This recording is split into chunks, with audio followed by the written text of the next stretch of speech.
എൻ്റെ പിന്നിൽ കാണുന്ന 1 ഏക്കർ സ്ഥലത്ത് മത്തനാണ് കൃഷി ചെയ്തിരിക്കുന്നത്. അപ്പം മത്തൻ്റെ വിളവെടുപ്പല്ല, മത്തൻ്റെ പൂവിൻ്റെ വിളവെടുപ്പിൻ്റെ ഒരു അടിപൊളിയാണ്.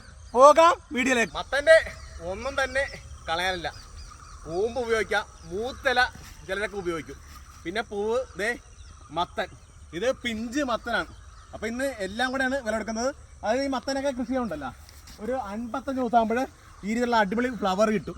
അപ്പോൾ ഇത് ആൺപൂവാണ് ഫുള്ള് വിളവെടുത്തിരിക്കുന്നത്. ഇതിപ്പോൾ ഒരു 60 ദിവസം കഴിഞ്ഞ മത്തനാണ്, വെള്ളം കിട്ടില്ല കേട്ടാ. അപ്പോൾ ഇത്തരം മത്തന് ഒരുപാട് പേര് ആവശ്യക്കാരുണ്ട്. അത് മാത്രമല്ല മറ്റുള്ള സ്റ്റേറ്റിൽ നിന്നും ഇങ്ങനെയുള്ള മത്തൻ വരാറുമില്ല. കേട്ടാ ഇത് കണ്ടാ പിഞ്ച് വരുവാണ്. കണ്ടാ ഇത്തരം കായാണെന്ന് കൂടുതൽ അവിടെയൊക്കെ വിളവെടുത്തോണ്ടിരിക്കുന്നത്. അപ്പോൾ ഇതൊക്കെ ഇങ്ങനെ വിളവെടുപ്പുള്ള ഗുണം അറിയാവാ, വീണ്ടും വീണ്ടും കാ വീണുകൊണ്ടിരിക്കുന്നത്. ഇത് കണ്ടതേ, ഇപ്പോൾ ഇവിടെ 1-2 കായ എടുത്തതേ, ഇവിടെ അടുത്ത പിഞ്ച് വന്ന്, ഈ അടുത്ത പൂ വന്ന്, നെയ്തോറം കൊഴിഞ്ഞു പോയി. ഇത് കണ്ടാ. അപ്പോൾ ഇഷ്ടംമാതിരി കാ ഇങ്ങനെ വിളവെടുത്തുകൊണ്ടേയിരിക്കും. ഇത് ഫുള്ള് പരമ്പരാഗത രീതിയിൽ കണ്ടാ, അതേ പണ്ടത്തെ തടത്തിലാണ് നമ്മൾ ഫുള്ള് ചെയ്തിരിക്കുന്നത്. ഈ തടങ്ങൾ തമ്മിലുള്ള ഡിസ്റ്റൻസ് കൊടുത്തിരിക്കുന്നത് ഏകദേശം ഒരു 2 മീറ്റർ ഡിസ്റ്റൻസിലാണ് തടങ്ങൾ ഫുള്ള് ചെയ്തിരിക്കുന്നത്. കണ്ടാ ഈ ഒരു പരുവത്തിലുള്ള കാ നമുക്ക് വിളവെടുക്കാം. ഇതിപ്പോൾ കിടക്കണമെങ്കിൽ ഉണ്ടല്ലോ, ഇപ്പോൾ ഒരു 2 ആഴ്ച കഴിയണമെങ്കിൽ ഒരു 1/4 കിലോ കൂടെ തൂക്കം വരും. പക്ഷേ ഈ ഒരു പരുവത്തിന് വിളഞ്ഞിനേക്കാളും കൂടുതൽ വില കിട്ടാറുണ്ട് എന്നതാണ്. തൃപ്പൂണിത്തുറ, എറണാകുളം ഭാഗത്തൊക്കെ പ്രത്യേകിച്ച് ഒരു കസ്റ്റമർ ഇതിനകത്തുണ്ട്. ഇതുപോലുള്ള ചെറിയ പുല്ലുള്ള പാടാണെങ്കിൽ തൂമ്പ വെച്ച് തന്നെ കമത്തി അതാത് ഭാഗത്ത് ഇട്ട് നമുക്ക് മത്തൻ കൃഷി ചെയ്യാവുന്നതാണ്. വലിയ പുല്ല്, ഇതുപോലുള്ള വലിയ പുല്ലാണെങ്കിൽ നമ്മൾ ട്രാക്ടർ അടിച്ച് എല്ലാം കാളകളൊക്കെ അവിച്ചതിന് ശേഷം, ചെറിയ കുമ്പാളം കൊണ്ട് ഇട്ട് അവിച്ചതിന് ശേഷം കൃഷിയായിരിക്കും ഏറ്റവും നല്ലത്. അല്ലെങ്കിൽ അമിതമായ കള വന്നു കഴിഞ്ഞാൽ കീടങ്ങൾ വരും. അതാണ് മത്തൻ കൃഷി സ്റ്റാർട്ടിങ് സമയത്ത് ശ്രദ്ധിക്കേണ്ടത്. ഇപ്പോൾ ഈ തടം കണ്ട 1 മീറ്റർ റൗണ്ടിലാണ്. സ്റ്റാർട്ടിങ് സമയത്ത് ഒരു 15 സെൻറ്റിമീറ്റർ വിസ്താരതയിലാണ് നമ്മൾ ആദ്യം തടം കോരി 3 വിത്ത് വെച്ച് ഇട്ട് കൊടുത്തത്. തൈനട്ടം കൃഷിയാവുന്നതാണ്. അപ്പോൾ അതിനുശേഷം 2 പ്രാവശ്യമായിട്ട് ജൈവവളം കൊടുത്തു മണ്ണ് തട്ടിപ്പൊത്തിയാണ് ഈ ഒരു പരുവത്തിലേക്ക് കൊണ്ടുവന്നിരിക്കുന്നത്. മാത്രമല്ല ജലാംശം വളരെ കുറച്ച് കൊടുത്തുകൊണ്ട് ന്യൂട്രിയൻ്റ് ഉള്ള വളങ്ങൾ ഫോളിയർ മാത്രം കൊടുത്താലാണ് ഈ ഏരിയയിൽ ഫുള്ള് കൃഷി ചെയ്തിരിക്കുന്നത്.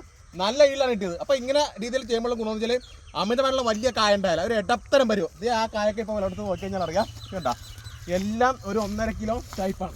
ആൾക്കാർക്ക് ഇപ്പോഴത്തെ കാലത്ത് മുറിച്ച് മേടിക്കാനും താല്പര്യമില്ല. അപ്പോൾ ഇതാകുമ്പോൾ ഓരോ നേരമായിട്ട് ആൾക്കാർക്ക് കൊണ്ടുപോയി ഉപയോഗിക്കാനും പറ്റും. മാത്രമല്ല ഈ ഉണ്ടോ ഇവിടെയൊക്കെ ഇപ്പോൾ പൂവും മത്തനൊക്കെ വിളവെടുത്തിട്ടിരിക്കുന്നു. ഇത് അറ്റം വരെ ഉണ്ടേ. ഇത് ആ കുറച്ച് ഭാഗത്തേ വിളഞ്ഞതും കിടപ്പുണ്ട്.